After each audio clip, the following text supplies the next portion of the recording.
Right. So I don't know if anybody here wants to hear about the history of distilling here around the mill and in Washington County. I'm more than happy to tell you that story if you guys want to come up and sit around. There's a lot more of it here than what anybody realizes,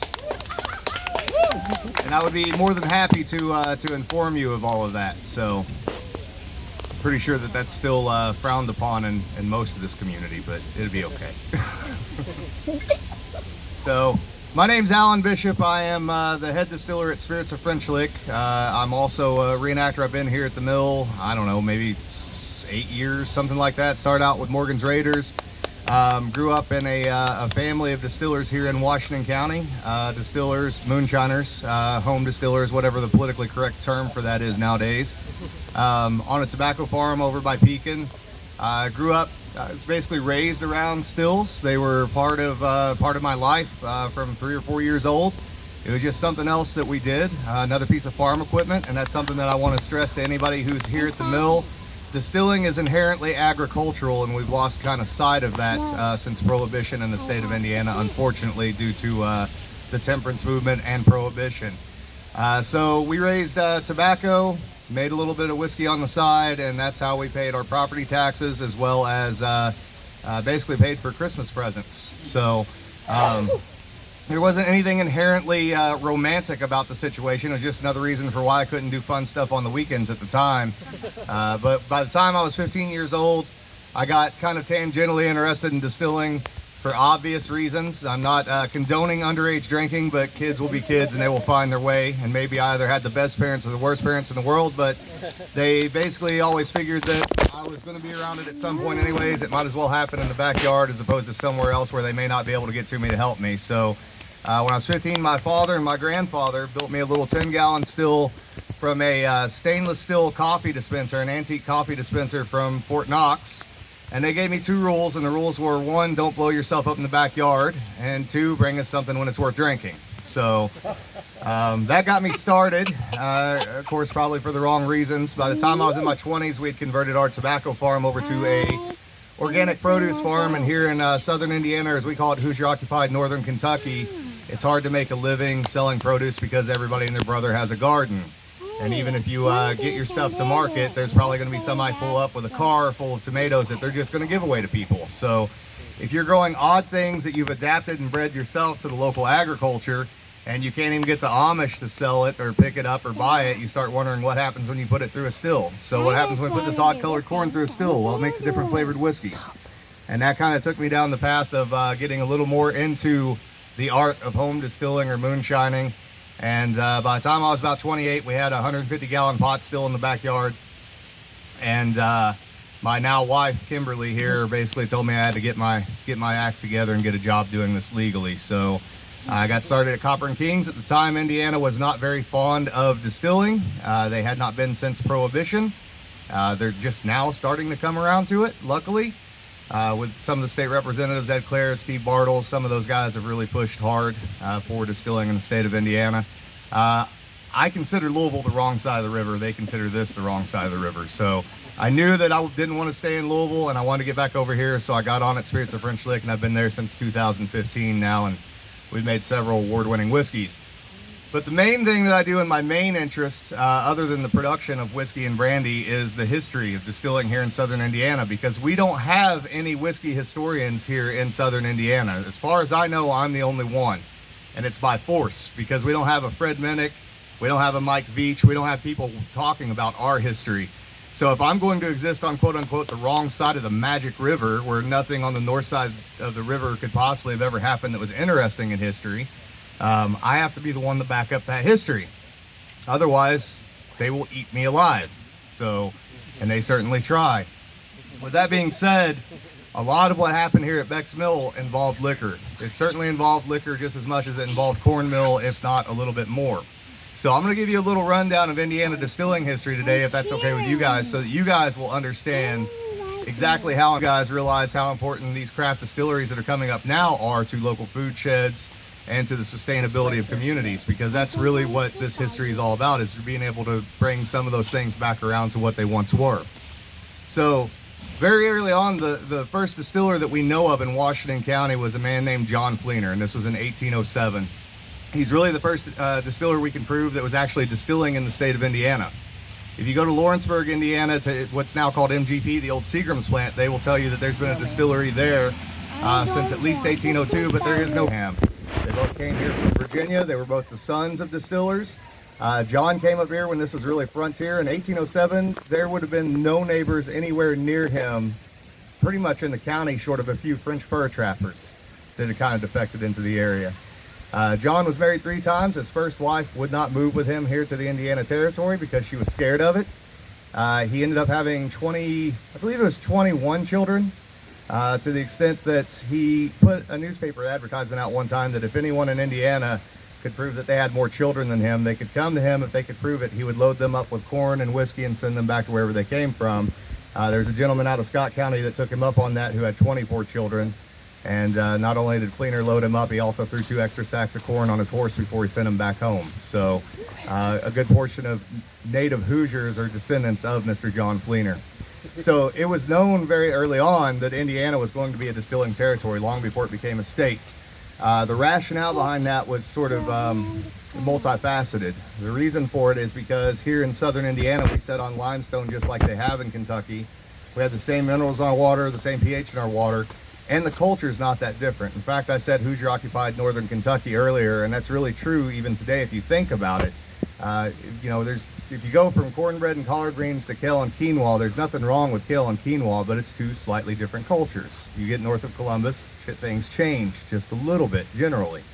The culture here in southern Indiana has always been just a little bit different than it is in most of the rest of the state. And the rationale for that, the reason for that, is most of the people who settled here very early on were of German ancestry from the Black Forest of Germany. So they were coming into the coastal states. A lot of times they would establish a distillery there. When it got too crowded, or you weren't the oldest son, you weren't the one that was going to inherit anything, you put everything you had on a flatboat, came down the Monongahela River and onto the Ohio River, and most often you actually landed on the northern bank and not the southern bank. So for a period of about 30 years, from the late 1700s up through about 1825, there was a flatboat that was moored off the banks of the Ohio River in Madison, Indiana. And all that flatboat did was deal in distilling merchandise. Literally to people coming into the frontier at that time to distill or into the new state after we became a state in 1816. It's been a long day, guys. I apologize. So the long and short of it is a lot of people were home distillers. It wasn't frowned upon. It didn't have the social issues that it even still has to this day. It was considered another piece of farming. It was an agricultural implement. They would have looked at a still no differently than what they would have looked at a plow or any of those sort of implements. It was another way to make use of your crops. It was an easy way to switch out those crops into something that could become physical money or worth the equivalent of physical money. There were not a lot of small home distillers at that time. The ones that there were making a very, very small amount of alcohol, but the focus really became the mills as industrial agricultural complexes. So while the mill was here to grind corn, it was also sort of a trading post for the community. And all of the mills were. Pretty much every mill that you would have had in the early days of Indiana would have had a distillery associated with it to some extent as sort of a farm service sort of mechanism. So what would happen is you would come here and you would bring your corn, and it might take 3 or 4 days for your corn to be ground. So it was really the oldest son was always fighting to be the one that brought the corn or the grain to the mill, because this is going to be their first chance to be away from their parents, right? This is their first chance to get into some trouble, and it was kind of considered a mark of manhood to be able to go out and do that and represent your family. So with that being said, you can imagine every little mill had a town that grew up around it that was full of every kind of vice that you can imagine, including here at Beck's Mill, which eventually became known as Hell's Half Acre. Of course, we're not far off the Vincennes Trail. A lot of cowboys, rustlers, those sort of things in this area as well. Ooh, cowboys. So if you were trading your corn to the miller because you didn't have any money to have him grind it, what they're going to do is they're going to take a certain share of that corn, and the miller's going to keep it.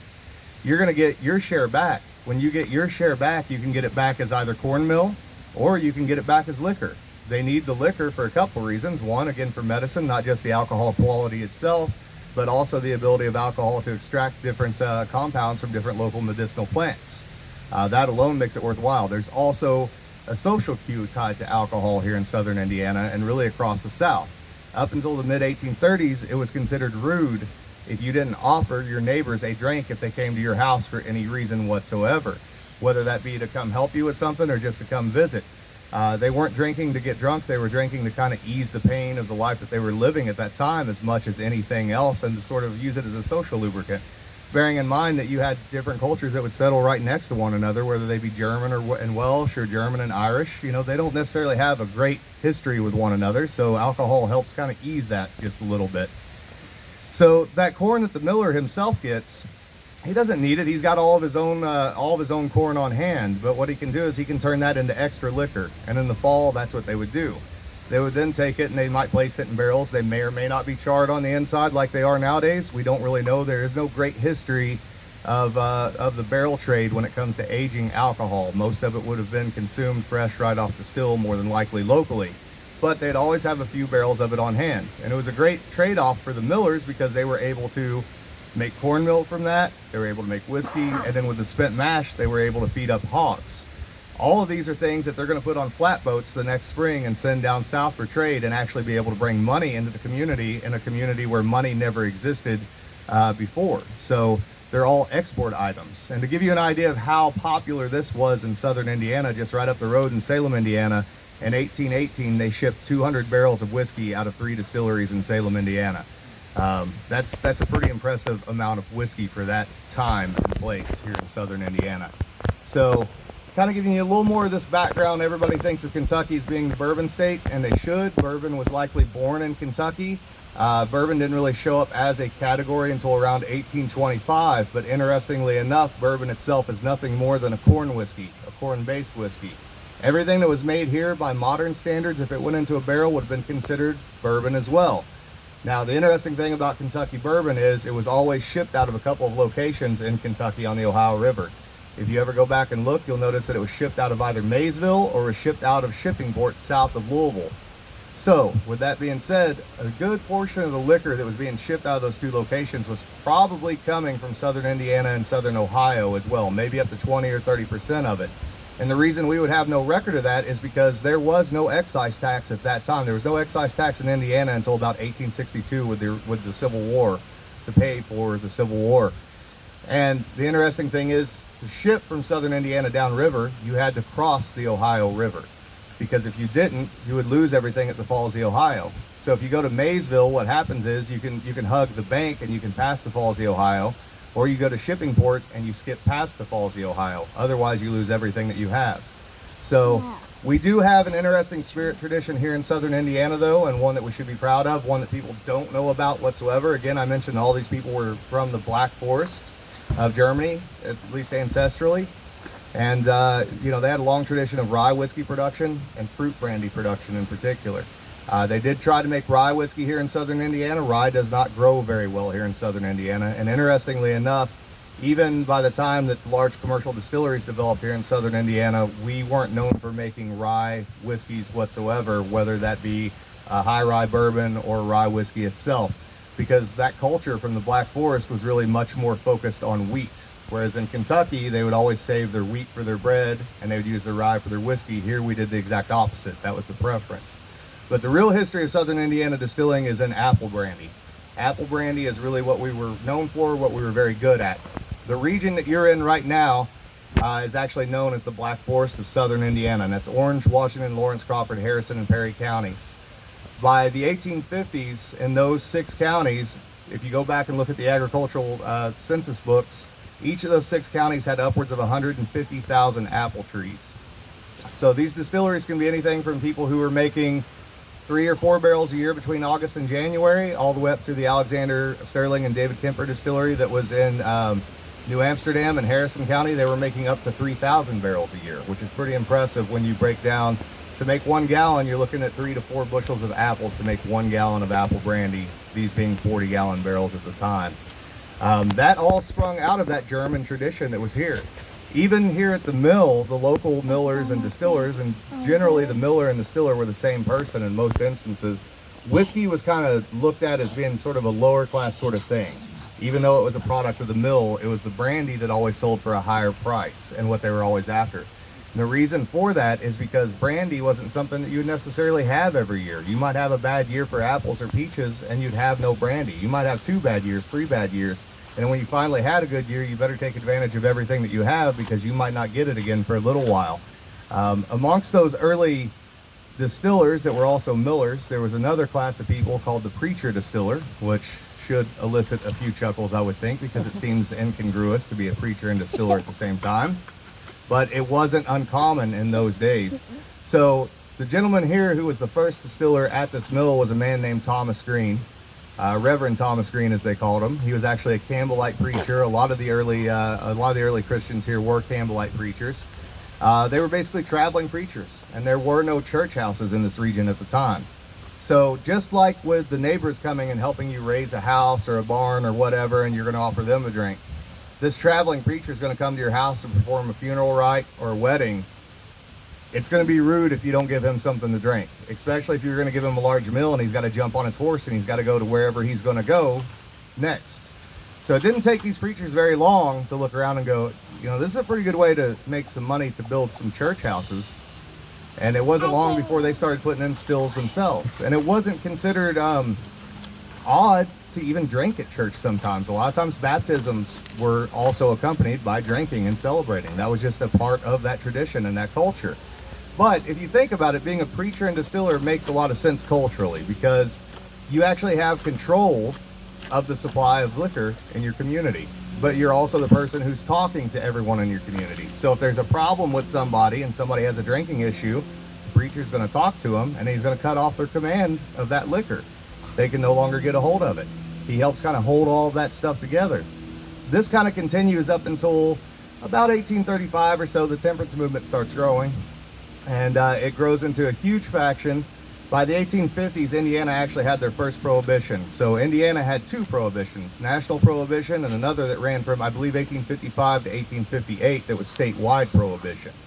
That really killed off a lot of these small distillers, and it also cleared the way for a lot of these larger industrial distillers. So in the mid-1850s, a lot of these preacher distillers, they were sort of made fun of and kind of run out of the churches. And Thomas Green is probably one of the most famous of them. In particular, there was a song or a poem that was written about him here locally that we believe was probably sort of mimicking the lyrics of a song that they would sing in church at the time. But the rhyme for Thomas Green is Thomas Green, prettiest man I've ever seen, Miller, Stiller, Soul Saver, and Sinner Skinner. So they're calling him a hypocrite for being a preacher and a distiller. You're selling sin and you're preaching to people about sin at the same time. And that really runs a lot of these guys out of the church.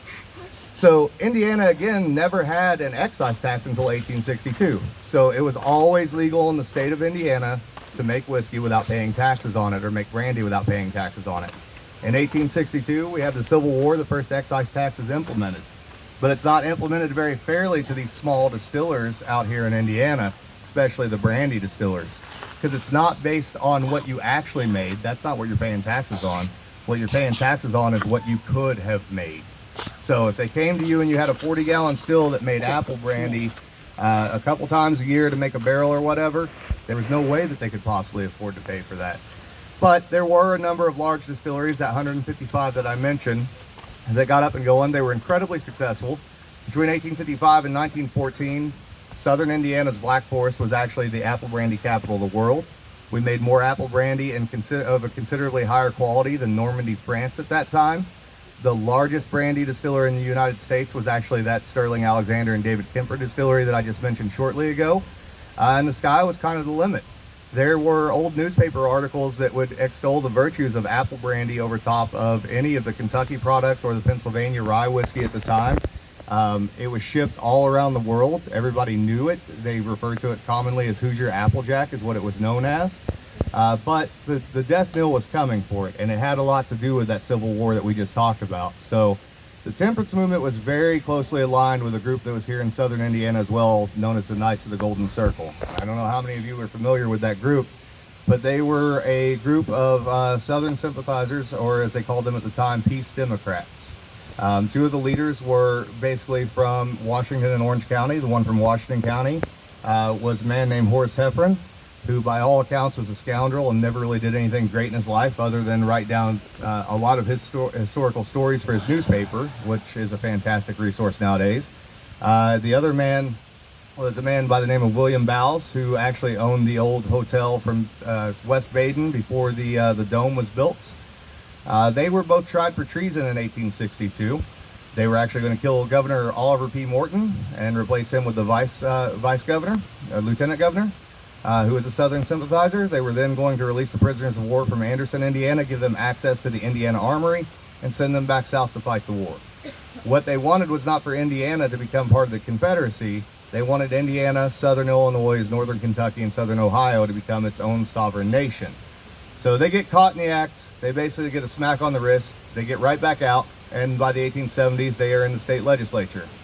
Now, they hated drinking because they thought that drinking was destroying the quote-unquote white culture of the time. You don't have to watch it.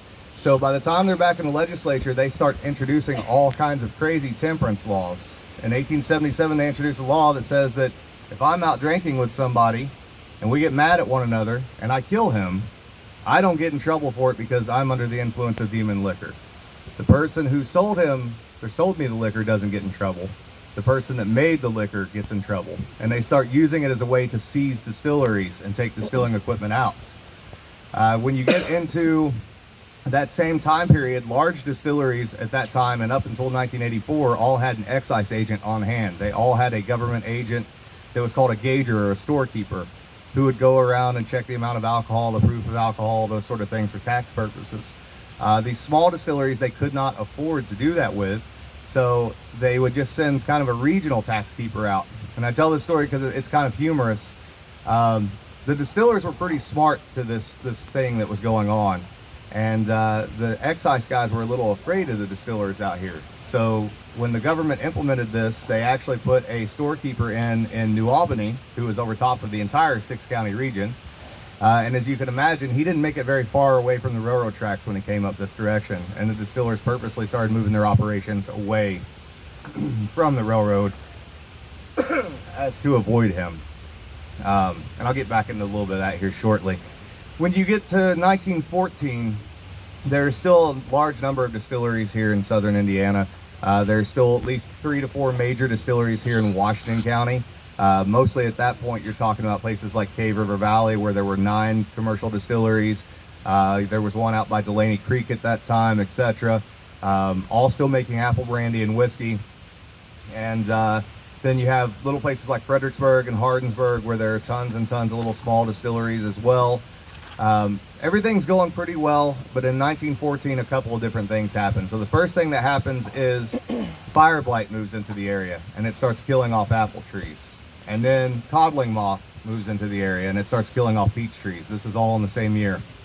Everybody sees that prohibition is coming. Everybody knows that prohibition's a joke. It's never going to work ever. People are still going to get alcohol one way or the other. But at the same time, they know that their livelihood is over. Remember that those apple trees I talked about earlier, those are grown from seed. They're not varietals like you think of varietals now. They've literally been selected for brandy production only. So if you hit prohibition and all you've got for farmland is apples and peaches that are no good to eat out of hand, you don't have a livelihood. So you start cutting down your own trees and planting commodity crops. The other thing that happens at that exact same time is now the Knights of the Golden Circle have gone from being the Knights of the Golden Circle to what you know as the KKK.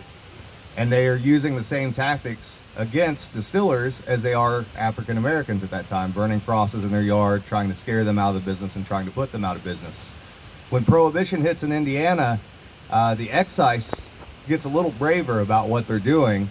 And if they catch you in southern Indiana making brandy, not only will they come in and potentially take you to jail or make you go work at the state farm, whatever, destroy your equipment, destroy your alcohol, they'll cut your orchard down and burn it on site. And that's what happened to all of those old orchards. There were people who wanted to get back into the business after Prohibition, and they just couldn't because the business no longer favored small farm distillers in that way. And it's just now starting to come back around. Kind of jumping back into what I said, those preacher distillers, there were a few others here in this county. William Williams was one who was out at what they called Mill Hollow, Old Mill Hollow, which is Henderson Park, if any of you are familiar with that. John Fleener, who I mentioned earlier, was actually, he wasn't a preacher, but he was an elder of his church, and he was considered almost a preacher. Benjamin Radcliffe is probably the most interesting one of the others. He was out at a church near Hardinsburg that was called Old Unity Church. And Benjamin had came up here from Jessamine County, Kentucky. His father had been a distiller. He had inherited all of his equipment. And he bought land near Hardinsburg, and he set up, there were a number of distilleries, again, along that little trail, because that was the Vincent's Trace at the time, Vincent's Trail. And when he bought the land, he donated a portion of it for a church to what at that time was known as a two-seed church. I'm not sure if any of you are familiar with this crazy idea that happened here in Indiana, that you're either a child of the light of God or you're not, and there's nothing you can do to change it one way or the other, so you might as well just damn enjoy life while you've got it. So that's what a two-seed church is. So Benjamin was interesting because he was set up with a mill just for distilling purposes on Radcliffe Springs, which is right below the church. And they said that on Sundays when he would preach, it didn't matter how cold it was, he would open all the windows and the doors of the church because his sons were supposed to be running the mill to make whiskey. And as he preached, he'd have the windows and the doors open so he could hear if the millstones were turning down the hill to make sure that the whiskey was still coming off the still one way or the other. I think I just kind of talked myself into a circle in general there, but that's a pretty good overview. I don't know if you guys have any questions or not, so. You could talk about that. I'm curious about the apples. You said they were not hybrids or anything. Are any of those trees still around, and what was the characteristics of them that made them good for brandy rather than for eating? Mm-hmm.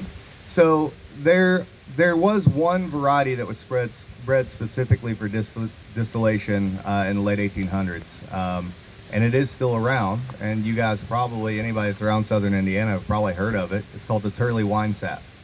That apple in particular was bred for brandy. It was actually bred by a relative of Jonathan Turley, who was the owner of the Daisy Spring Mill Distillery, the distillery at Spring Mill State Park now. Most of them were grown back from seed. They were mostly looking for characteristics that you wouldn't associate with a good eating apple. So they're looking for bitter apples, they're looking for sour apples, they're looking for semi-sweet apples, they're looking for very crunchy apples. They're not also making brandy in the same way that we think of brandy as being made nowadays. They weren't pressing the apples for juice and fermenting juice. They were making what was called apple mash brandy, which is an entirely different approach. You still see it used in Germany a lot, but they would basically grind the whole apple up, and they'd cook it in limestone water up to about 150 degrees, and then they would ferment that entire thing, and you get a very interesting apple brandy because the skin and the seeds and everything are in contact during the whole entire fermentation. Now there is an interesting distilling artifact, living artifact that's still here extant in the county, and most of the county is in the Black Forest. The peach variety that was used for making peach brandy was always the Fleener peach. And the Fleener peach is a small peach, about yay big, clingstone, white, comes back true from seed just like garden seed, and they actually had a way of managing this thing. John and Abraham actually brought this with them from Virginia and brought it here, and nearly every distiller had it. There was a huge 30-acre orchard of them over in Livonia, Indiana, specifically to be sold to distillers, and they were sold as nursery stock all the way up into Michigan. But if you find an old still site somewhere, and it's not been redeveloped, and there's any woods around, you're likely going to find a couple of Fleener peach trees growing around that still site. And in fact, it's kind of interesting. There was no distillery over at Big Springs, as far as we know, or can find in history, and that's where Thomas Green is buried at, who I just told you about, the character I usually play here. But off to the left of the cemetery outside the wall, there are a number of Fleener peach trees growing in that area.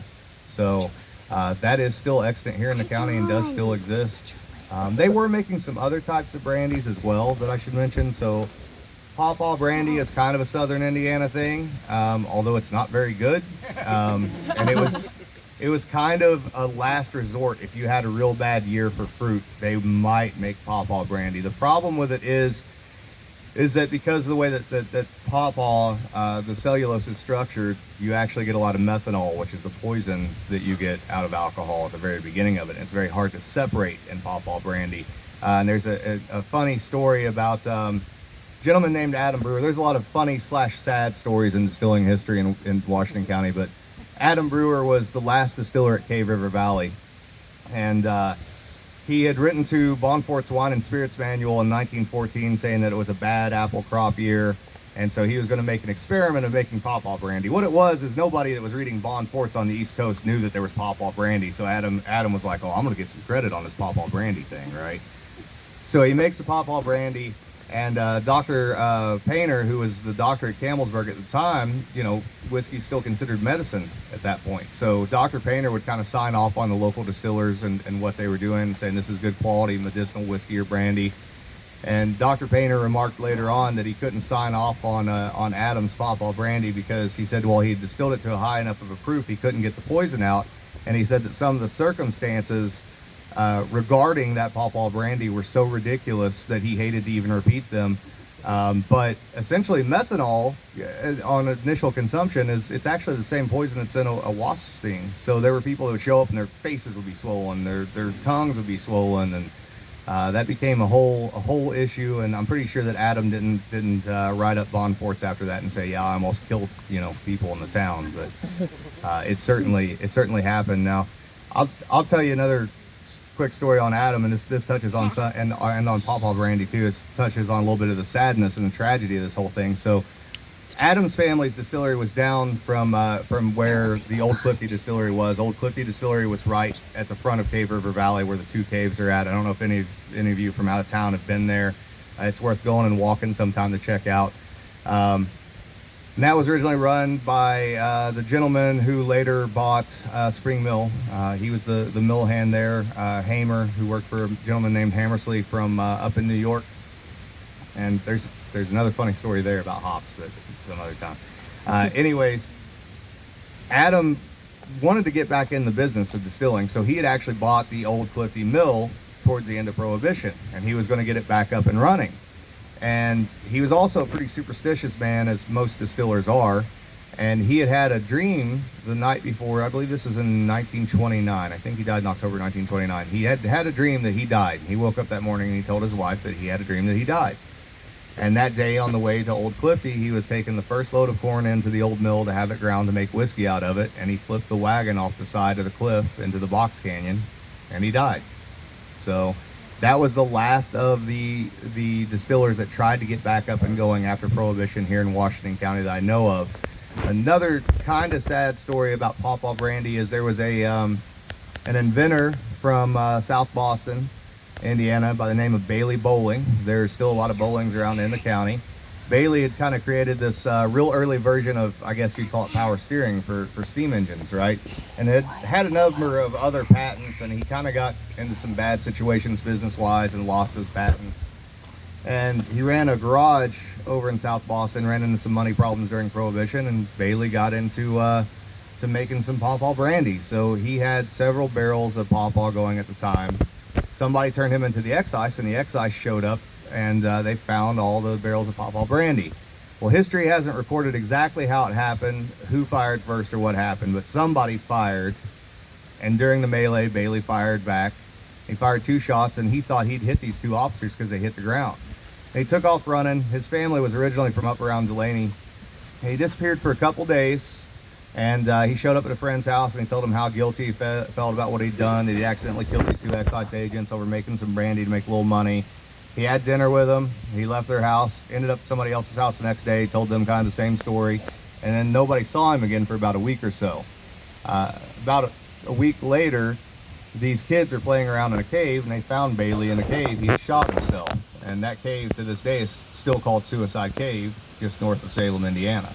So that's another one of those interesting stories. Now, the really sad part isn't that necessarily it is that he shot himself, but there's more to it than that. It turns out he hadn't hit either of the excise agents. He hadn't even wounded them. And at the time that he had killed himself, there was kind of there were certain beliefs within the county that you didn't honor somebody who had committed suicide by giving them a grave marker. So Bailey's grave currently has no grave marker. We know where he's at. He's at the Winslow Cemetery out by Delaney, where his parents are at, and there's an empty spot there, but there's no grave marker for Bailey because it would have been considered not worthwhile to give him a grave marker for having killed himself. I will tell you one more funny story real quick, and I'll ask you if you have any more questions again, but I have to jump back to the Cave River Valley thing because it is humorous. There's a cemetery out there called the Hop Thompson Cemetery, and there are a number of distillers buried at Hop Thompson. And people tend to think that that neighborhood and that cemetery is called Hop Thompson because it's a family name. The Thompson part of it is a family name. The humorous part of this is again, as I mentioned, southern Indiana was going to be a huge distilling territory. And so the first guys who really came down here were from Pennsylvania and New York. James Hammersley, who originally owned Cave River Valley and trained Hugh Hamer to be a miller and distiller, was really the first major one that came into the area. He built the Old Clifty Mill and Distillery. And he was from an area of New York where there were a number of distillers, and he kind of sent word back that distilling was going to be a big deal here in southern Indiana. So one of the things that the distillers on the East Coast did that distillers in the Midwest did not do, when they were propagating their yeast, which is kind of what the main job of a distiller was, because it's very hard to find a good yeast strain that made good, reliable whiskey, they would always use a little bit of hops in their mash for their yeast out on the East Coast because it drops the pH and it makes the yeast doesn't have to compete with bacteria. Well, out here, there's a bacteria that exists in the air called lactobacillus that will keep a lot of things from spoiling. And so distillers around here just made it a practice not to use hops because then that flavor would show up in their whiskey. Anyways, one of his friends had gotten a hold of this idea that distilling was a huge thing out around this area around Campbellsburg where Cave River Valley is. And he thought, his name was Joe Calkins, he thought that he was going to make a fortune by selling his farm in New York and buying hops. And so he sold everything that he had, and he bought a trailer full of hops, and he came down here to southern Indiana, and he got out by Campbellsburg, and he found out, well, I guess they don't use hops here. And he lost everything that he had, and so that from that point forward, they called that the Hop Thompson district of Washington County. So when you see that on that cemetery sign, it literally means hops like beer. It's not a family name. It's tied distinctly to whiskey. So, any questions? There's a lot of other funny stories. Yeah. Can you talk a little bit about the renaissance of craft distilling over the past few years? Yeah, gladly. So, unfortunately, again, in the state of Indiana, the temperance movement was so big that it still persisted. Right? It persisted. It still persists now. It still exists, and I can say this from a firm footing because I've been shot at in this county on someone's property that didn't know that they were related to a distiller, and I've had other people in this county flat tell me, no, my grandpa wouldn't have done that, blah blah blah blah. Well, here's the tax papers. Yes, he did. It's a part of it. So there was just such a social stigma that grew around it because they were literally scared for their lives a lot of times, right? The state legislature had that same problem. When anybody would bring up craft distilling, short of somehow magically Ted Huber pulled off a brandy permit in 2000 and nobody else could get one, which congratulations to him. But when they first started talking about craft distilling in Indiana, we had a state representative who literally called it the still on every hill bill because he thought there would just be drunkards everywhere and everybody would be drunk all the time. And so they introduced crazy legislation with the farm distilling bill. And one of the things that they introduced very early on in 2013 was this idea that in order to own a distillery, you had to have an operational winery or a brewery, and it had to be operational for 3 years. And when I was at the summer study committee, I said, that doesn't make any sense to me. And they said, why is that? And I said, because I don't have to have, what you're saying that you're letting them start distilleries because they've shown they're responsible with alcohol. I don't have to have any experience to go buy a liquor store. So you're saying it's okay to sell everybody else's alcohol, just not your own. Of course, that didn't work out very well for me one way or the other. But it's starting to come around, and craft distilling has grown majorly here in the United States and in Indiana. I think there are now 36 craft distilleries in the state of Indiana. It got off to a rough start because, it's one thing when you go from, the beginning of Prohibition to the end of Prohibition and you've lost a generation of distillers and you've lost that generational knowledge. It's another thing when you go from the end of Prohibition to 2013 and you've lost that amount of knowledge. And everybody looks at bourbon and they think of Kentucky bourbon, the 7 big distilleries that made it through industrialization and Prohibition as being what bourbon is, when really the spectrum was massive at one time. So when craft distilling first started off, it was pretty rough because there were a lot of people who had money to start distilleries but really had no business starting distilleries because they had never worked doing any of that sort of stuff before. But it's certainly coming around now, and there are a lot of distillers that are winning big awards, getting a lot of attention. Getting the attention of some of the big names in bourbon whiskey in Kentucky on top of that. It's definitely being taken much more seriously, and I think you're going to see a lot more of it coming in the future. I certainly hope that, especially in the Black Forest right now, there's the only operating distillery in the Black Forest is Spirits of French Lick. So hopefully, there's 6 counties there. Surely we can get something else going. It'd be nice to have something here in Washington County eventually. So it's just a matter of time, I think. We have this thing in Indiana, and I say this with love because I'm a Hoosier, right? And I'm proud of it. But we have this interesting thing in Indiana that I call Hoosier self-hatred, right?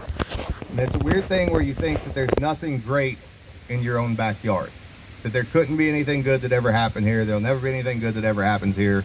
And it's the same thing as the Kentucky bourbon thing. I've never had anybody from Kentucky ever put down my bourbon or ever say we shouldn't be making it in Indiana. It's always people from Indiana. And for some reason, those people that do it in the state of Indiana all have UK license plates for basketball, but have no connection to the University of Kentucky. It's a strange thing that I don't understand, but it exists. So, yes. So, how much harder is it to develop a craft distilling industry because of the need for aging as compared to craft brewing? So it's not so much the need for aging. That is a part of it, because there is some amount of time that you're obviously going to be setting on things. It's literally the return from the distilling. So whatever you brew, whatever beer goes into the fermenter, that's pretty much the amount that's going to come back out, versus when you distill and you're taking less than 10% of that initial liquid volume. And then you put that on top of the amount of aging you have to do to it and what you're going to lose out of the barrel from that aging process as well. It's also, a lot of it is marketing. I don't think a lot of people understand the marketing of it more than anything else. And I think COVID was a great example of it. For what we do with the distillery, we had already started doing all kinds of virtual tastings and podcasts and stuff like that before COVID hit. And then when COVID hit, everybody was like, well, what do we do now? And I was like, I just keep doing what I was doing before, and it seems to work out okay. So, yeah, but it takes a lot of money to run a distillery, for sure. Are you using any of those, the pears or the apples from brandy in your shop? Yes, definitely. And I will tell you that there will be another distillery here in the Black Forest, probably in Orange County, that'll be doing a lot more of that traditional distilling style. The other thing that we do is I go out of my way to go to the old still houses, any of them that are left, and try to capture yeast. So we've captured yeast from Spring Mill Distillery, we've captured yeast from Old Clifty, we've captured yeast from the McCoy Distillery, which is over in Stampers Creek Township in Orange County, and we use those to make whiskey with as well, and that has a major impact on the flavor. Now, I can't prove that those are the exact same strains that were used back then, but likely they're pretty closely related, because once yeast is in the environment, it's an alcohol yeast, it becomes a predominant organism in that environment. It may mutate a little over time, but it's as close to what we can get as what they had at that time. That's very cool. Mm-hmm. How do you do that? Oh, the yeast. Capture. Yeah, so you make, it sounds goofy, you make what's called a yeast trap, right? So it's the most Ghostbusters thing I get to do in my life. It's awesome, I love it. So you make, generally you want to make the mash from whatever you're going to use the yeast for, but you make a mash just like you would if you're going to make a whiskey or whatever. But when you get done with it, boil it at 212 for about 15 minutes and sterilize it, put it into a sterile jar. Take it wherever you think there's a good chance of capturing yeast at. That could be an old apple tree, it could be here in the mill, whatever environment, right? And then you open the jar up, cover it over with a piece of cheesecloth, and let it set. Where did you do that at Spring Mill? So at Spring Mill, we actually swab the inside of the 120-gallon hogshead fermenters. So Spring Mill is the only extant distillery from the Black Forest that still has equipment on hand, and we were lucky enough that they had fermenters still on hand, alongside a 100-gallon pot still and a 100-gallon boiler and a number of other things. At the McCoy Distillery, it's now a residential garage, but it's still all the original wood. But what you do is once you get that yeast set in there, you let it set for 24 hours, come back to it and collect it. And then I split it into 2 samples. I do one sample that I'll just put out in the atmosphere, out in the open in the kitchen or whatever, and kind of watch and observe, see what happens. The other one I'll put in a jar and put it in a refrigerator, keep the oxygen from it, get it cold. That makes it go dormant. And then after 24 hours, if you notice the jar that's out, you'll see how well it's fermenting, see how fast it's fermenting. And then after 3 days, did it finish? Is there any sugar left? Does it taste good? Does it smell good? If it tastes good, it smells good, and it finished all the potential alcohol there, it's probably going to be a good yeast to use for distilling. So. Have you used any of it? Oh yeah, we use it all the time at the distillery.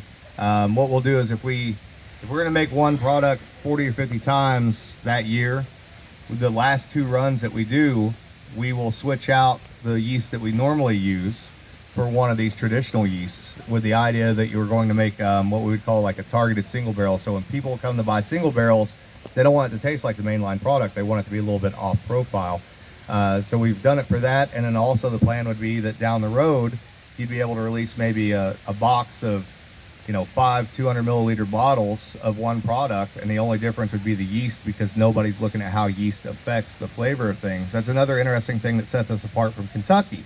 So if you look at Kentucky, central Kentucky, most of the big 6 or 7 distillers, actually all the big 6 or 7 distillers, short of Wild Turkey, they're all actually using the same yeast strain that they got from Everett Beam back right after Prohibition. None of them is using any odd yeast strain whatsoever. So not only are their mash bills almost identical to one another, but their yeast strains are identical to one another. So that's one really neat thing that we can do over here on this side of the river that you don't see much of down there. So you've had the opportunity to compare and contrast everything the same except for the yeast? Yep. And what is the found yeast or the captured yeast? What does it do? So it depends on the strain. So the spring mill yeast in particular has got a lot of almost cinnamon characteristics. It's almost like, even when it's fermenting, it smells like Cinnamon Toast Crunch is what it smells like, legitimately. The McCoy yeast is the most traditional yeast that we have. If I want to mimic a Kentucky bourbon, that yeast is perfect for that. The Old Clifty yeast has got a little bit of almost like a horehound or a menthol sort of characteristic to it. So I would say that even after a couple of years of aging, the yeast has got maybe 10-15% influence overall in the entire flavor profile. That's not going to be true across distilling, because we do pot still distillation versus continuous column distillation, and so pot stills are all about retention of concentration and flavor. So Yes, we do. We use the #2 char barrel as opposed to a 3 or 4. The char really is a filtration agent more than anything else. The toast is really what gives it the flavor. And since we run pot stills and we can make good heavy cuts to the alcohol, we don't really need a real heavily charred barrel. Now, back in the day here, there's a little bit of controversy over when that barrel charring thing really started. I suspect that it's a much older tradition, because barrels were used commonly throughout history, right? That's the primary means of transportation for almost everything. It can't be that Elijah Craig stumbled into a fish barrel and had to set it on fire to reuse the fish barrel. You know what I mean? Somebody else came up with that charred thing way back when. So I suspect they probably were using some charred barrels here. They were certainly familiar with French brandy, and French brandy has always been aged in a barrel. So I don't see any reason why they wouldn't have wanted to use a charred barrel here in southern Indiana or in Kentucky to age their whiskey back then. Yes. Yep. All white oak. Yep. And we do, just so those of you who aren't from here know, we do have a pretty good industry for white oak for bourbon barrels here in Washington County. We have our own stave company for independent stave in Salem, Indiana. So we do contribute something to the whiskey industry one way or the other. So you might have answered it, right? Capture the question. Are you going to make peach brandy? Yes, eventually. Probably I will be involved in a project making peach brandy, but probably not at Spirits of French Lick, because it's very expensive to make, and it doesn't. Peach brandy doesn't taste like what people think peach brandy tastes like. It's you don't get a whole lot of peach flavor out of it. You get some peach aroma out of it, and then it's almost like I guess the best way to think of it would be think of like a white rum with a little butter in it. That's really what it tastes like. There's not a whole lot of flavor going on in it because it's so volatile. So. Anybody else? In the 1800s, was there still roast tradition? Yes. So there were 3 distilleries here in the neighborhood. So there was the one here at Beck's Mill. There was one down at the end of where Mill Creek dumps into Blue River. That was Thomas Green's mill and distillery, what later became Rudder Mill. If any of you ever see Rudder Mill Road, that used to come all the way across and go directly to Rudder Mill. And then there was, and I can't think of his first name, But there was a gentleman by the last name of Miller who had also been a distiller here at Beck's Mill and then owned his own distillery as well. And then just up the road where the Becks originally settled at Oregon Springs, the Voiles had a distillery for about 4 years. And they made 100% wheat whiskey there at that distillery.